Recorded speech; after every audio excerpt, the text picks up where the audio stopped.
Uzoq yillardan beri oilaviy hayotning odatiy ritmida o'tayotgan bu uyda hech kim o'ylamagan edi bir kun hamma narsa o'zgarib ketishini. Muhabbat 42 yoshli, hali ham go'zal, o'ziga xos jozibasi bor ayol. U qizining turmushiga qo'shilib, kuyovi Jasur bilan bir tom ostida yashardi. Jasur esa 28 yoshli, kelishgan, mehnatkash yigit edi. Qizi Dilnoza esa ish tufayli tez-tez uzoq safarlarga ketib qolardi. Birinchi marta bu tuyg'u paydo bo'lganda Muhabbat o'zini ayblagan edi. Jasur kechasi kech qaytib, charchab kelganida u unga issiq choy berib, "Dam ol, o'g'lim" degandi. O'sha lahzada Jasurning ko'zlarida oddiy minnatdorchilikdan boshqa narsa bor edi. Uzoq, chuqur qarash. Muhabbat yuragi tezroq urganini his qildi va xonaga qochib ketdi. Vaqt o'tishi bilan bu qarashlar ko'paydi. Dilnoza yana bir safarga ketganida uy ichida ikkovlari qoldi. Jasur bog'da ishlayotganida Muhabbat unga suv olib chiqardi. Ular suhbatlashardi. Avval oila haqida, keyin o'tmish haqida. Muhabbat yoshligida orzu qilgan, ammo hayot unga bermagan sevgi haqida gapirardi. Jasur esa unga qarab, "Siz hali ham juda yosh va chiroylisiz, opa" derdi. Bu so'zlar oddiy iltifot emas edi. Bir oqshom yomg'ir yog'ayotgan edi. Elektr o'chdi. Ular sham yorug'ida o'tirishgan. Jasur: "Muhabbat opa, men sizni juda hurmat qilaman.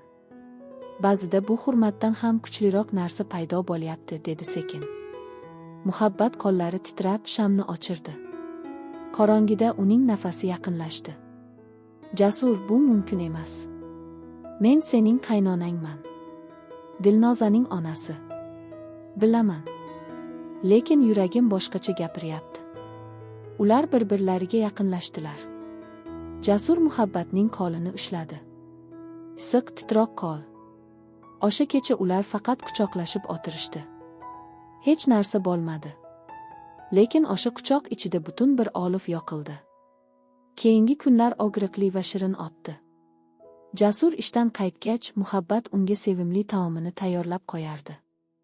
Ular birga televizor ko'rishardi, filmlar haqida gaplashardi. Har gal qo'llari tegib ketganda ikkovlari ham bir zum nafasini ushlab turardi. Bir kuni Dilnoza yana uzoqqa ketdi. Jasur kechasi Muhabbatning xonasiga kirdi.